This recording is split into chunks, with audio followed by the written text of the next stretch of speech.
My name is Valentina. I'm 37 years old. I'm the CEO of a medical device company I founded in a rented lab space in 2016, and last spring, my own cousin Ford shareholder proxy votes to try to remove me from my own board, 6 weeks before we closed a $60 million acquisition offer. I want to show you the exact moment our forensic vote auditor found the discrepancy that unraveled everything. But first you need to understand how a cousin who once celebrated every milestone with me ended up trying to engineer a boardroom coup behind my back. Picture this. A special shareholder meeting in Boston, April 2026. Our outside counsel reading allowed a forensic audit, finding that 11% of the votes cast to remove me as CEO had come from proxy forms with signatures that didn't match any shareholder on record. That's where this ends. Let me walk you through how we got there. If you're watching, hit subscribe, drop a like, and tell me where you're watching from. I read every comment, and this story taught me more about corporate governance and about my own family than I ever expected to learn in a single year. I founded Corium Medical in 2016, developing a wound care device that used a novel bioactive gel to accelerate healing in diabetic ulcer patients, work that grew directly out of my own graduate research in biomedical engineering. My cousin Andres, 3 years older, joined the company in 2018 as our chief operating officer, bringing operational experience from a previous role at a larger medical device firm.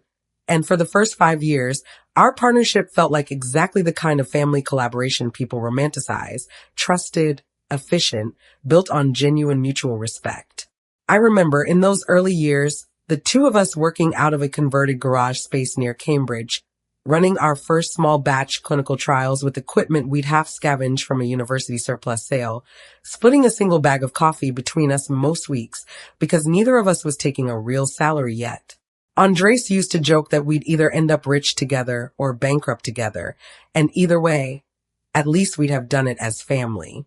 I believed that completely for years, and I think some part of the eventual betrayal cut as deep as it did precisely, because that early loyalty had felt so entirely real at the time. By 2023, Corium had grown to 80 employees and FDA clearance for our flagship device, and our board, alongside 2 independent directors and our lead venture investor, had begun exploring a Series C round that would value the company north of $180 million. Andres, who held roughly 12% equity as an early operational leader, began around this time raising concerns in board meetings about what he described as my concentration of decision-making authority, arguing that a company our size needed more distributed leadership than a single founder-CEO model allowed. I took those concerns seriously at first, genuinely reflecting on whether Andres had a fair point about delegation. But over the following year, the pattern of his objections shifted from constructive governance feedback into something that felt increasingly like a personal campaign against my continued leadership specifically, regardless of the company's actual performance, which remained strong by every operational metric our board tracked. The binary choice moment came in November 2025, when a $60 million acquisition offer arrived from a larger medical device conglomerate, structured as an all-cash deal that would have delivered substantial returns to every shareholder, myself included, but required, per the acquirer's terms, that I remain as CEO for a 2-year transition period to ensure continuity with our regulatory partners and clinical trial relationships.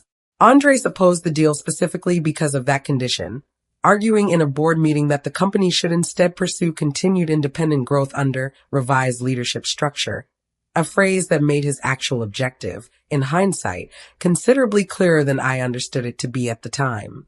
If you've ever watched a family member's ambition quietly curdle into resentment toward your own success, you understand exactly the shift I'm describing. Drop a comment if that's familiar. I didn't know until January 2026 that Andres had spent the preceding 2 months privately contacting several of our smaller shareholders, early employees who'd received modest equity grants, and a handful of angel investors from our earliest funding round, soliciting proxy votes to support a special resolution removing me as CEO ahead of the acquisition vote, framing the effort to those shareholders as protecting the company from what he described as a rushed, undervalued sale. The special shareholder meeting was called for April 2026, triggered once Andres' campaign gathered signatures representing on paper, just over the threshold required to force a formal vote.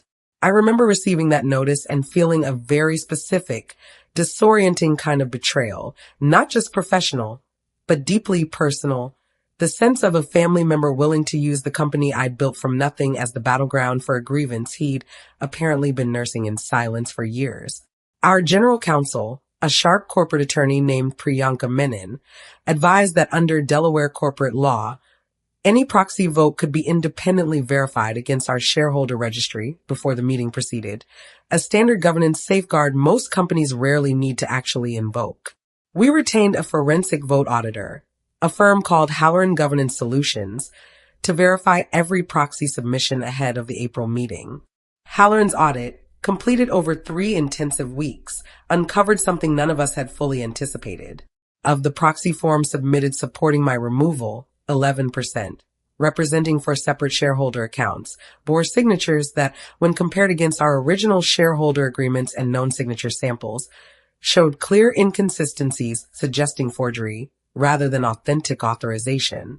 2 of those 4 shareholders, when contacted directly by Halloran's investigators, confirmed they had never actually submitted any proxy vote at all and had no knowledge their names had been used in the filing.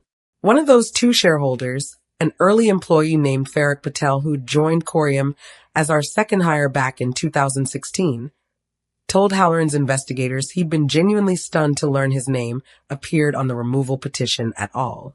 He hadn't been contacted about it, hadn't signed anything resembling a proxy authorization, and, when shown the forged signature, said flatly that it didn't even resemble his own handwriting in the slightest, something he found almost insulting given how little effort had apparently gone into imitating him convincingly. His account, corroborated independently by a second flag shareholder, gave Halloran's findings a level of certainty that moved this well past ambiguous interpretation and into something closer to open and shut fact. I remember sitting in Priyanka's office reading that preliminary report, feeling something shift permanently in how I understood my cousin. This wasn't aggressive advocacy for a position he genuinely believed in. This was fabrication, deliberate and specific, forging the participation of shareholders who had never actually weighed in at all, apparently because Andres' genuine support hadn't been sufficient to reach the threshold he needed on its own. If you've ever discovered that a family member was willing to fabricate other people's voices entirely to win an argument he couldn't win honestly, you understand a very particular kind of grief. Tell me in the comments if you felt something like that. Priyanka's investigation moved quickly from there, subpoenaing email records related to the proxy solicitation campaign. One email, sent from Andres' personal account to an outside consultant he'd hired to help manage shareholder communications, read in part, "We're short on the numbers we actually have real support for. See what we can do to round out the remaining proxies before the filing deadline. Short on the numbers we actually have real support for."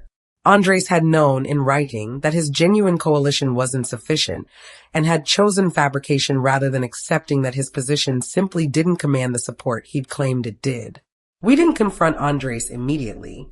Priyanka advised and our board chair agreed that presenting the full forensic findings formally at the scheduled shareholder meeting itself, in front of our independent directors and lead investor, would carry far more institutional weight than a private confrontation beforehand, and would ensure the record reflected exactly what had happened for governance purposes going forward. The meeting took place in April 2026, as scheduled. Andres opened by reiterating his case against the acquisition, framing his campaign as protecting shareholder interests from an undervalued, rushed sale. He spoke well, I'll admit, with the same measured, confident cadence I remembered from years of watching him present operational updates to this exact board, and for a moment, I found myself almost forgetting what we already knew waited behind his opening remarks. Priyanka, when the floor opened for procedural matters, introduced Halloran's audit findings, walking the room through the 4 flag proxy submissions, the signature discrepancies, and the 2 shareholders who had confirmed, on record, that they'd never authorized any proxy at all. Our lead venture investor, a measured, rarely rattled man named Oscar Lindqvist, who'd sat on our board since our Series A, asked only one question once Priyanka finished her presentation: whether Andres wished to respond to the specific findings regarding Farrak Patel's account. Given that Farrick had also been an early employee Oscar himself had personally recruited into the company years earlier. The room went very quiet waiting for that answer. I watched Andres' composure hold for exactly as long as it took Priyanka to read the recovered email aloud. Short on the numbers we actually have real support for. And then it broke entirely. The way I imagine a structure breaks once you've found the exact point of failure someone spent months trying to hide. I told myself the ends justified it, Andres said finally, his voice smaller than I'd heard it in years. I genuinely believed the acquisition was the wrong move for the company long term, and when I couldn't get enough real shareholders to agree with me, I convinced myself that a small amount of fabrication in service of what I believed was the right outcome wasn't really the same thing as actual fraud. I know now that isn't true. I think I knew it wasn't true the moment I sent that email, and did it anyway. It wasn't a full accounting of everything he'd done, but it was the first entirely honest sentence he'd offered since this whole thing began, and I noted it. Quietly, the way I've learned to note everything now. Our board, with the forensic findings on record, voted unanimously to reject the removal resolution, and separately voted to remove Andres from his COO position and board seat entirely, citing the fabricated proxy campaign as a clear breach of his fiduciary duties to the company and its actual shareholders. Rather than pursuing criminal referral for the forgery, which our board discussed seriously, we ultimately negotiated a settlement in which Andres forfeited a portion of his equity as restitution for the costs of the investigation and agreed to a permanent non-disparagement and non-interference agreement regarding the company's governance going forward. The $60 million acquisition closed on schedule 2 months later in June 2026, delivering meaningful returns to every legitimate shareholder in the company, including, notably, several of the early employees whose names Andres had genuinely, honestly recruited to his side. People who, once the fabrication came to light, told me directly they no longer supported his position at all, feeling, in their own words, used by a campaign that turned out to be built on more deception than conviction. Farrick, in particular, stopped by my office the week after the meeting, not to discuss the acquisition at all, but simply to tell me how unsettling it had felt to learn his own name had been used without his knowledge in an effort to remove someone he'd worked alongside for nearly a decade. I would have told him no if he'd actually asked me, Farrick said. That's what got to me the most. He didn't even try asking the people whose names he needed. He just took them. I've thought about that sentence more than almost anything else anyone said to me during the entire ordeal, because it captured something true about the whole scheme. Andres hadn't just lied to the board or to me. He'd assumed, apparently, that even the people closest to this company's earliest days would rather be quietly used than honestly asked. Andres, and I haven't spoken since the board meeting that removed him. I think some days about the cousin who used to stay until midnight with me in that first rented lab space, celebrating small regulatory milestones with instant noodles because that was all either of us could afford at the time, and how thoroughly that version of him seems to have been replaced by someone willing to forge other people's voices just to win an argument on his own terms. Our extended family has largely taken sides in the aftermath, unevenly, in ways that have cost me more than a few relationships I once assumed were permanent, a cost I hadn't fully anticipated when this began and one I'm still, honestly, learning to sit with. I think if you've made it this far, the thing worth remembering tonight is this.